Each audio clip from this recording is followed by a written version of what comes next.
Episode 5 of the Off the Court podcast is live, and we are back with another great guest, one of the top guards in the state of California. We got Jace Butler. Appreciate you coming on, man, and chopping it up with us for episode 5. How you doing today? I'm doing good. Appreciate you for having me. Yeah, for sure. You just had it seemed like a really fun week here from the clips I saw, which we'll get into in a second. Yeah, You go to the Branson School. Is it a private school? I looked at some pictures. It looks yeah, like it's yeah. one of those. My cousin went to it. Where do you stay there? They don't have dorms, but there's another school right by that does. But it's 300 kids, pretty small school, like kind of cooped up in a little neighborhood back in like somewhat in the middle of nowhere. But it's a nice school though, for sure. Yeah, I mean, I was gonna say it looks really nice. Yeah, But you guys went 28-4 last year, 15-1 in your league, first and first overall too. yeah. How do you feel you guys did? What were some things you feel like you accomplished, and just give me your overall thoughts on the season. Yeah, I think going into the season, we all had the mindset of we just want to win a lot of games and do the best we could. We dropped a couple ones early that kind of hurt us a little bit. But as the season went on, we built a lot of chemistry together, and everyone just kind of bought in. So we had a streak of like 14 or 15 games in a row we won, and just it was great. A lot of tough grind out wins, but also games where everyone's having fun. So it was a good year for sure. Obviously, I wish we could have won in the state playoffs a little more and stuff like that, but it happens. We have another year, so. Yeah, absolutely. I'm looking at your guys' first 5 games, and you definitely were able to put points up on the board: 87-52, 64-32, 71-50, 58-30, and 78-45. You Yeah. averaged 17 points, 6 rebounds, 6 assists on the year as well. What were some things you focused on most throughout the year to help you make those jumps statistically and becoming a better player and a more confident player and one your coaches could depend on? Yeah, I think spending a lot of work, spending time with different people, especially my coaches, just kind of seeing what they want from me and what I can do to help the team win. So, maybe it's not scoring like averaging 20, 30 points. Maybe it's just doing a little bit of everything. And some games they may need me to score more points, and that's when I'll try to be able to do that. And some games might need a rebound and guard the other team's best player. So, whatever I feel like is asked, I can do. But it was definitely nice to make a jump, especially for my sophomore year. I think I only averaged around like 12 points. So just kind of keep steadily increasing my game. So it's my work's paying off. Yeah, absolutely. I had Rashad Cotton on a couple of months Yeah, ago. He goes to Modesto Christian. You guys are in the NorCal area, correct, too, right? yeah, yeah. I know that is. Yep. So I asked him too about what kind of the basketball scene in NorCal is like, because I think when people think of California basketball, they think of SoCal with Yeah. Notre Dame, Sierra Canyon, Harvard West, like everyone. But for you, in your words, how would you describe what Northern California high school basketball is like, at least, and what you've experienced in these last couple of years of playing?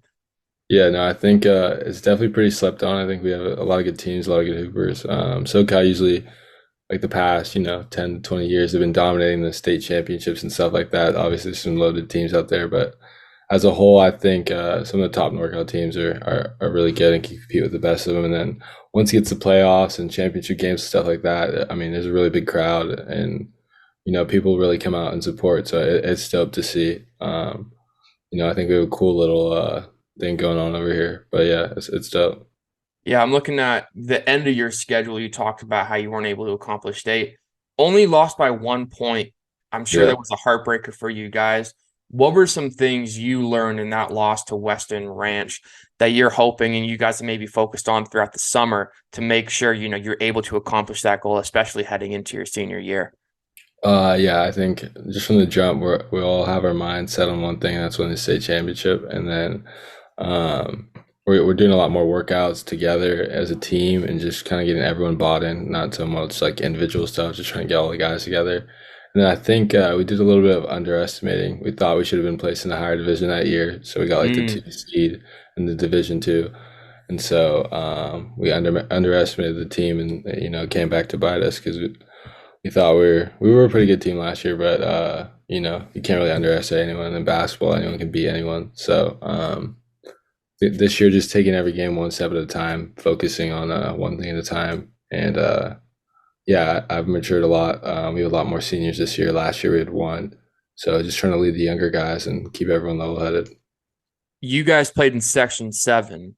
Yep. I was not able to go to that. I was pretty pissed off I couldn't because Yeah. I've interviewed a lot of kids that were going to be in it, and I wanted to Mhm. see a lot more too, of course. For What was that sure. experience like for you? What teams did you play? How did you guys do? And just give me your overall thoughts on what the whole weekend was like for you. Yeah, no, it was dope. It was definitely a life-changing experience. Right before that, actually, we had another like Cali Lives, which is like a little live period before Yeah. Six, like a lead up. It's like in smaller high schools and just like more so like California schools, but it's still pretty dope. Like we played Corona Centennial like in one of those before, but then going to Arizona, we went last year too, the year before this year, and it was dope already. But then coming this year and seeing all the teams and they had like a dunk contest, 3-point contest, just the atmosphere was it was insane. It was like unreal, like compared to any other high school tournament, either in season or out. So just being there, be able to be a part of that and playing in front of so many different college coaches. We played in I think one of the top three divisions. There's like two top ones that are in that third division. We played St. Bernard's. Our first game we had like Taj Reese's son, who's like a Mm. top 25 ESPN player, and then second game we played Windward with like some other top players and stuff like that. We finished 3-1, but overall it was a dope experience. Definitely life changing for me. That's where I picked up a lot of my interests and looks and stuff like that and offers. Because going into that weekend, I think I had 4 offers, and then I picked up like 10 plus just from that weekend. So it was crazy. That's insane. Yeah, I have your list up right here. Yeah, so you did have GCU, Idaho, Montana State. Um, and then yeah, I see you have Illinois, UC Santa Barbara, Loyola Marymount, Colorado State. We're gonna get into your top six in a second too. Yeah, Um, I want to ask you one thing about Section 7. That I've never been yet. I'm hoping to yeah, go again next year. How surreal is it to kind of when you first walk into that stadium? Because I live out in Arizona and you can yeah, kind of see the Cardinal Stadium if you're driving on the freeway from yeah. afar. Walking into that stadium though and seeing like the 8 or 10 different courts they got laid out and everything kind of just what they've been able to do. Was it a bit surreal for you? I know you went the year prior, but they've kind of jazzed it up. They've added like Slam as a sponsor and a whole Yeah. bunch of other stuff. So it was a little bit cooler this year, but was it a surreal feeling being able to walk in for the first time this year? Yeah, no, it's pretty sick. All the players get to walk like straight out the tunnel, and it's like they have the lights on you and like the fan, and they're playing music, Oh, and that's like sick. walk out to like all these different courts, and you see like different college coaches, like you might see like Calipari or like big name coaches right at the games, like right all like you're walking right next to him. So it's cool. It's definitely like as a kid, like it's like a dream, like just to be able to play on those courts and all those different people being able to see you. It's insane. Yeah. So you this past week participated in the Damian Lillard. Was it called the Select Camp or I forget the Yeah, it's Formula Zero camp, Damian Lillard. Yeah, Okay, cool. It was at the facility here in Phoenix. yeah, From the looks of it, there was a lot of pros, a lot of college players, and of course high school players because you were invited and participated. yeah. What are some things you took away from this that you'll hope to add to your game? Some lessons you picked up, especially I saw Dame was very invested and in on everything it seemed like. But what Yeah. are some things that you took away from this camp that you're hoping to add to yourself as becoming more of a leader and a better basketball player? Definitely. There's a couple of things, but just being a good person on and off the court, they emphasize a lot because Mm, as much as it is a big, like being a big basketball player, off the court stuff matters a lot. Just how you act and how you interact with people. I took that. Yeah, that resonated with me well, and then my work ethic, just the way Dame goes about the game and the way he explained like how he approaches every like different thing from workouts when he doesn't want to do it, but he still makes himself do it and just yeah. going like never cheating himself and just staying true. That was definitely one the more hearing him say that it was super impactful on me. And so the day is kind of set up where you're working out and then you have like a seminar where they're kind of giving you like different lessons, or whether it's like a life coach and he's giving you a lesson, or Dane comes in and gives you kind of a way to think about mindset or like how to train your heart. So it's pretty dope, and you don't have your phone, so you have a lot of time to like think. get to write notes. I have a book of notes I wrote just on like kind of helping me become a better player. So it's really cool. It's definitely changed the way I approach the game for sure, Hmm. 100%, and it's changed the way I even feel like it just made me a better person going out to that camp. Was there anybody you were able to talk to? I saw Anthony Simons was there, and Yeah, I think Trey Mann was there too, right? yeah, And then I know there's a lot of college players, but is there anybody, any guys that have made it to the other level, college, pro, or even any of these life coaches that you were able to talk to one on one and get a lot of advice from? yeah. I got to talk to Anthony Simons was one of my coaches for one of my teams at the end of the weekend, and then Evan Turner, and Oh, sick. they gave a lot of valuable advice about like different reads, and then like the speed of the NBA, and just talking about how like when you make the jump from middle school to high school, like the speed changes, and then the pace of the NBA is just so different. It's just so like cutthroat, and Mm. it's just it's a big jump, but they're super cool dudes. Give like great information, and they made the camp super enjoyable. What was the competitive level like? Because I know there was a lot of top prospects there, including yourself. But what was Yeah, the overall competitive feel like for you guys, especially as you scrimmaged later on in the week? yeah. I'd say it was really intense. Everyone like you do drills with the college players and high school players. You kind of split up into random groups, but you might be working out with like the point guard at Houston or like the point guard at Marquette, like someone who's already solidified himself at that high of a level, and then you work out with someone that's like Koa Pete or like higher like different all the different like 5 stars and whatnot. So it's super intense. Everyone comes to play and it's a really great atmosphere because everyone's just working hard. There's no like egos there. It's just basketball. Everyone's just hooping. You play with one of the best guards in the state too for his class, Dimitri Carr. Yeah, Um, what type of backcourt duo would you compare you and him to that are either at the pro level or in the college level? yeah. No, that's tough. I haven't got that one yet. I'd probably say probably like a little bit of Devin Booker and like Chris Paul, just because Mm, I'm like a bigger guard. He's a smaller guard. Like I wouldn't say our games are completely identical to those two, but just um, he's super fast, twitchy, gets to his spots, makes the right play. I'm more of like play with pace. mm. Get to the rim, find my teammates, look for my shot. But yeah, no, I'm more of a pace guard. He's more of like a speed, fast, twitchy guard. Yeah, That's really interesting. I'm a Suns fan. I don't know if you can see the jersey in the yeah, big background, fan. but that is there anything that because you I'm assuming modeled then your game after Chris Paul, which we'll get into in a bit Yeah, then too. But with that, is there anything that you've picked up in his game? I know he's the master at feeding his teammates the ball and yeah. finding those open spots. But is there anything you've tended to find that he does that maybe someone else hasn't even figured out yet? I'm not sure about that. So Chris Paul, and Jalen Brunson are my two Mm, favorite players right now, just because they're small. I'm not as small as them, but just the way they play with their pace and how hard they play. But they're kind of like crafty and like get to difficult spots.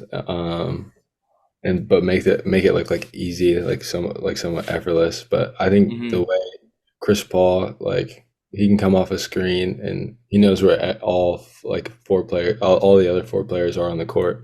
So just being able to see like the whole floor, I think for me, especially this year, I've been trying to work on like the offhand skip pass, like from if I'm coming off a screen back to the other corner or to the other wing, Mm. just being able to see the teammates from afar. And I think actually in Texas said I did that pretty well, which helped. But yeah, no, the way he reads the floor or his mid range game is lethal too. Like just the pull up, the fades. He doesn't have to take a dribble to beat you.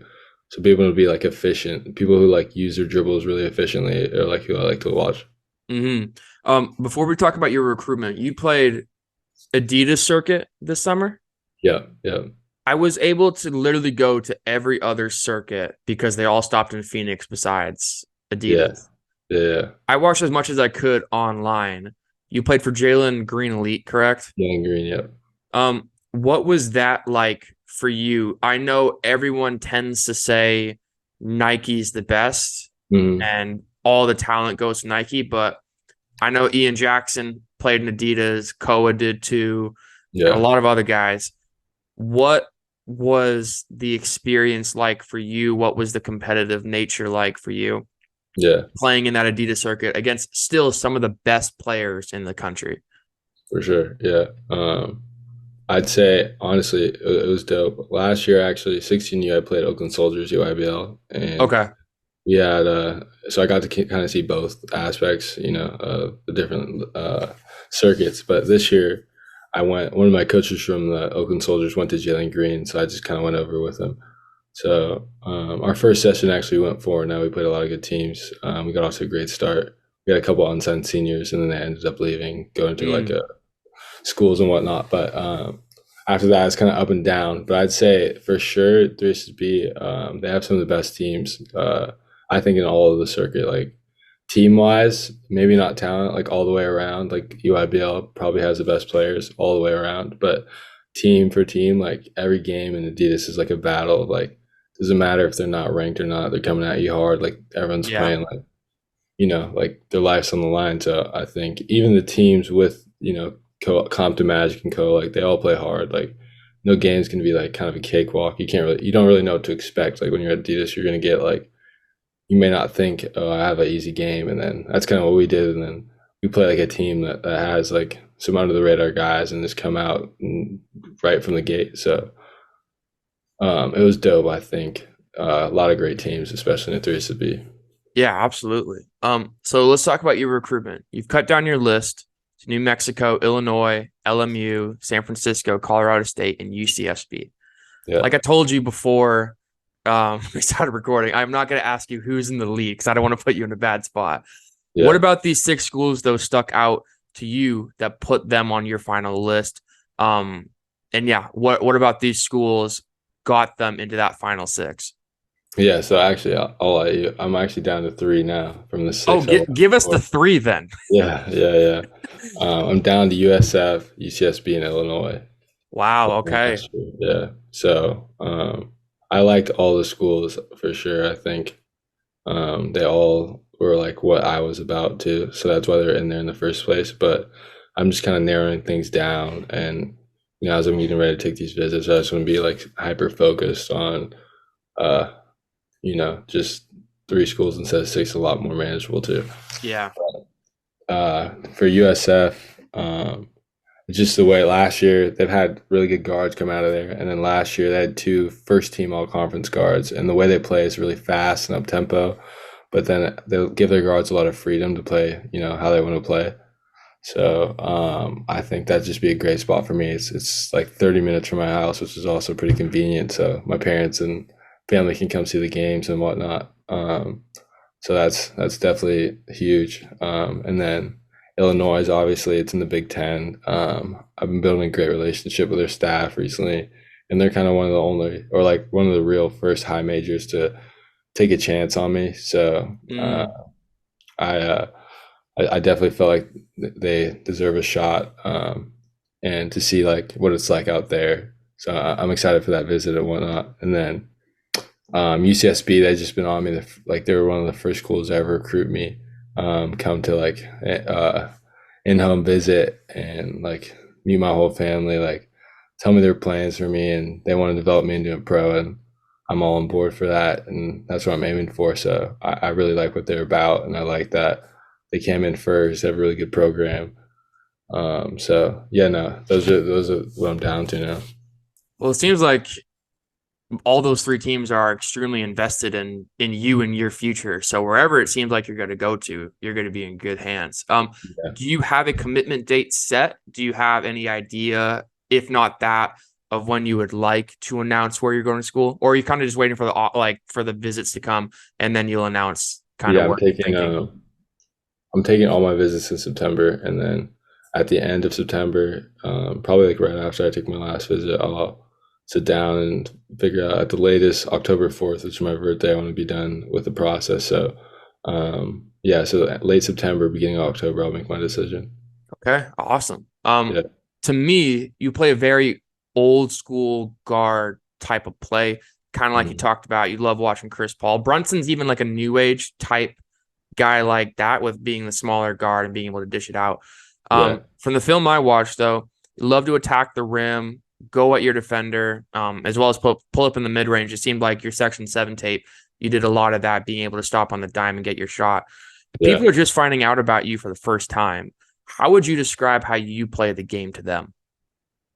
I'd say I play with a lot of pace. I try to use my size to my advantage. I'm like a stronger, kind of bigger guard. So if I have a use my IQ a lot. So if there's a smaller guard than me, I'm gonna try and get to the rim. If it's a faster twitchier guard, I'll use what I can, or like a bigger guard, I'll try and blow by him and or get to the three, shoot over him. So um, I just like playing with high IQ. I feel like I'm a high IQ player, so I do whatever I can to get to my advantages on the court. I think I've been shooting the ball pretty efficiently too, so that's the game I'm just trying to work on, just expanding my range and doing more off the dribble threes and whatnot. But yeah, I think and playing above the rim too is my next thing I'm working on, but and incorporating in my actual game. But yeah, I Yeah. think high IQ players, I extract myself.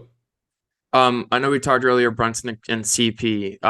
Who are the people, if there's anybody else, who are the people you see in yourself? And if it's just those two, what are some things you love about how they play, adding to what you said earlier, Yeah. that wants you to model your game after them? Yeah, no, those two for sure. Shy, Gilgis Alexander. I like his game a lot. Um, I even like Luca.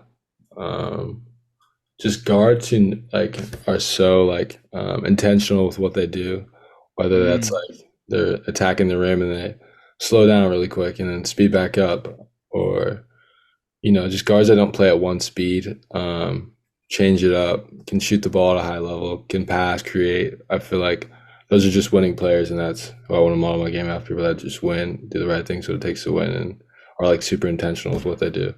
And yeah. also Dame now. Dame for sure is one of my favorite players, just the way he approaches the game. I was about to say, man, you gotta put Dame on now, Yeah, yeah, especially no, if you're on his that's camp. something I had. He's for sure up there now for 100%. Um, what about him? I do want to go back to that really quick, just for one question. Yeah, Of course, the trade rumor came out. There's a lot of smoke and mirrors about the type of person he is, because people thought he was just loyal to Portland, and then he drops his bomb and only wants Miami, of course. yeah. What about him? Did you get to see that you didn't even think was kind of like, what about his personality? What about his demeanor? What about just kind of him as a person? Were you kind Mhm. of shocked to find out he's like, Um, like he says all the time, like he's the same person every day, no matter what. Like mm, nothing's gonna change. He stays solid. And then when you talk to him, it feels like he almost has like he says whatever comes to his head, but like almost everything he says, it feels like exactly how he explained it was perfect, or like he mm, always knows what to say. Like he's super calm and mellow, but at the same time, like when he's speaking, like he uses like you're gonna listen to what he says. Like he has power with what he says, but it was super dope just talking to him in general because it's like a player you've watched growing up, and then to hear like advice from him, like straight from him, is pretty awesome. yeah, absolutely. Was there any? I saw there was a little bit of media coverage there. Was there any like pro scouts, college scouts there too, or was it kind of more of a private thing? It was more private, it was a couple media, but yeah, it was every day, 3 days of just NBA scouts all up at the top of the thing. It was dope playing in front of NBA scouts. Wow. All right. Well, one of my last questions for you. I don't know much about the NorCal scene, but it seemed like you guys dominated like we talked about last year. Who are you most looking forward to playing up against this year? Probably Harvard Westlake or Corona Centennial is one of the teams we're going to match with this year. I don't know if they want to match up with us, just because I don't even think they even know much about us. But that's definitely who we're looking forward to playing in one of the tournaments this year. And I've then also, there's one more team from NorCal, Reardon. They're pretty solid. They have Zion Sensley and Jasir Rencher, a couple other guys. They're a big team, but that's the team from NorCal going to beat. But overall in California, Harvard West against Corona Centennial, there's some wins going to get. I've had Nick Hemenia on, and he Okay, he had a massive summer. It seemed like I think he just got offered by Oklahoma the other day. yeah, Um, Harvard Westlake is, I feel like, the team to beat in, because I had to ask him too, because I had a lot of kids on from California. yeah, Your guys' is like division and conference state championship system. is like crazy messed up to me. Like it seems like there's like way too many schools. Of course, you guys are one of the biggest states in the country, so it makes sense. But Yeah. um and Corona Centennial too, I know they added Carter Bryant. People kind of I feel like thought they were gonna have a down year after they lost Yeah. Jared and Devin, but then they make a splash with the top 5 player in the country. Yeah. Um, are those the two teams to beat for you guys in the Open, or is there anybody you're looking at like this is who we got to beat to have our goal of getting that state championship? I think we're focused on beating every team we play, but those are the two teams we're gunning for. Just I think everyone's gunning for them. Harvard Westlake's the defending Open champs, and Yeah. um, the team down south, they're kind of down south. Tunde Yesufu, they have a team of St. Joe's. They were in the Open State Championship last year against Harvard Westlake. I think so. Yeah, no, he's a top 5 2025 kid, but he's like a strong, athletic, really freakishly athletic player. But other than that, Harvard Westlake is definitely the team to be at. Trent Perry is actually at the camp this week, so Oh, nice. yeah, I was talking to him about it a little bit, but yeah, he doesn't respect us yet, but he will. Well, Jace, I appreciate you coming on and chopping it up with us. How we end every episode, favorite on-court shoe. I've heard a lot of kids say Kobe's, GT Cuts. Someone said the PG4s, I think, one time. Yeah. Had pros on, they've had their stuff. What was your go-to shoe last season? What's been the shoe of the summer, and what do you think you're going to be rocking with this upcoming season?